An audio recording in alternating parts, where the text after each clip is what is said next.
Yes, well, that question makes me think immediately about Hannah Arendt. And Hannah Arendt has, I will never escape. I mean, her extraordinary book, The Human Condition. And in that book she says that political power will remain with people as long as they are close together. And I think that's right, and I think that public space has this political dimension. And that dimension is, it's not only political, of course it is also social, but I think that dimension is of real importance for architecture and also for the society.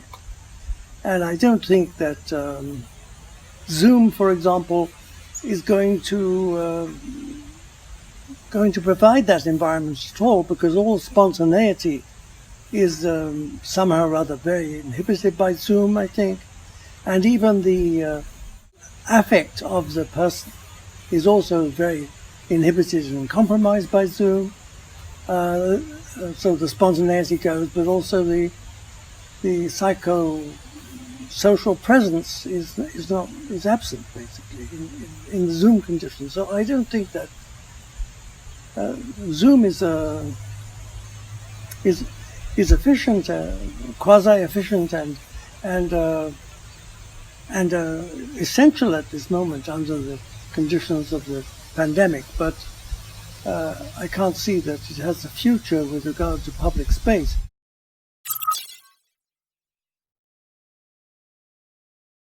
Yes, well, I think in a way perhaps it's a false dichotomy, because, technology, if by technology one means technique, it's clear that certain techniques have a kind of very strong cultural basis, in fact, I mean, one associates technology always with innovation, but also, I think it has its own tradition. I think one can speak about the culture of technology. So that in Italy, for example, there is a very minor technology, also very dated, of course, no longer current, let's say, of stucco lucido, which is polished plaster, And there is a technique of polished plaster in Italy with, I don't know what, hundreds of different recipes, which are also regionally inflected across the entire Italian continent. And this technique is very old and has a certain personality. But one also, I think, can talk about a culture of technology in the sense, culture of what we think of as technology pure and simple. So, for example, I think in Switzerland, there is a culture of central heating equipment and hygiene equipment, which is unequaled across the world. I think the Swiss, apart from the reputation for making watches, make the most amazing radiators, heating equipment, showers, bathroom installations. Of a quality which you can't find, not in the States, not anywhere else in Europe, I think. So that, I think, is a culture of technology. Well, I think digital production is almost inescapable. So I think those offices like Vector and Liajiakun and DNA and Wangshu are engaged in digital production in a way. If you think of these complex timber structures of Wangshu, for example, amateur architects, right? That very recent building with this extraordinary timber truss, I'm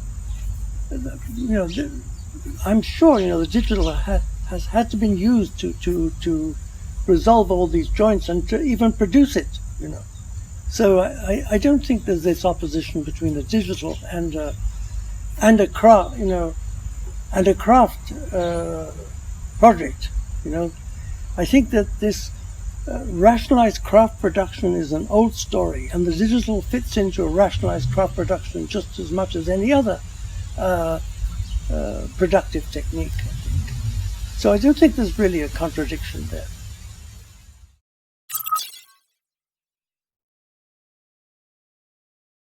First of all, I think the poetics and the politics in the end can't be totally separated. And then I suppose I would say that it's important to, well, in my case anyway, to recall the fact that the whole issue of tectonic came out of my reaction to the 1980 Venice Biennale which was the sort of postmodern biennale, with this slogan, the end of prohibition, the presence of the past, that I reacted very strongly against that biennale, and so the essay towards critical regionalism, where Ricoeur is cited at the beginning, is from 1983 and is a kind of reaction against that biennale. And then I thought that this idea of a critical regionalism was too fragile in a way to reground a profession, a discipline, and in the 6 points of an architecture of resistance, the word tectonic comes up as a poetic of construction. So my shift into this kind of tectonic argument derives from the critical regionalist story in a way. So, but the critical regionalist argument has a kind of implicit politics, I think. And so for me at least, the tectonic also has an implicit politics. It has to do, by the way, and here is a big schism between, say, myself and someone like Peter Eisenman, because I belong to this what can I say, this coterie of critics that could be described as phenomenological, and for which Peter has total contempt. And I think that the human subject experiences the environment phenomenologically. And I think in the end, this condition, the phenomenological, if you like, existential condition, has political implications. So the tectonic environment ultimately also has political implications because of this indisputable human condition, is what I would argue.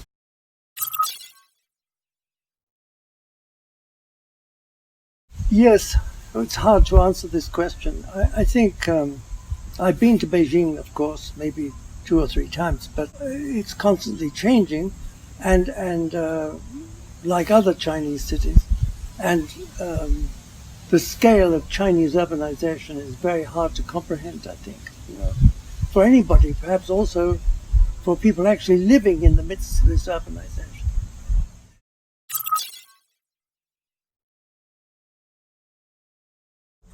One last point, which I feel very strongly about, is the issue of landscape. Because I think that architecture, the profession, architects, etc., have more to learn from landscape architects and architecture than from the other way round. And my argument here is that in a way, anyway in the West, we can't build cities anymore. We can't build cities in the sense what a city used to mean, and probably that's also true of China. We cannot build cities, and so we have this unending proliferation of objects, many of them not related to each other. And it seems to me that the only mediation that can be brought to bear on that condition is a landscape intervention, because I think, otherwise there is no way of ameliorating it. And this perhaps also has environmental implications. Things like heat island effect, for example, can only be probably mediated by greening, by landscape. This reminds me of a very important Chinese landscape architect whose name is Conjian Yu. Do you know this? Yeah. Yes. Well, it's a big office in Beijing, probably 300 people or so, something like that, right? And there is this book that is actually in English called Letter to Mayors. It was published by the late Michael Sorkin, this publishing house called Terra.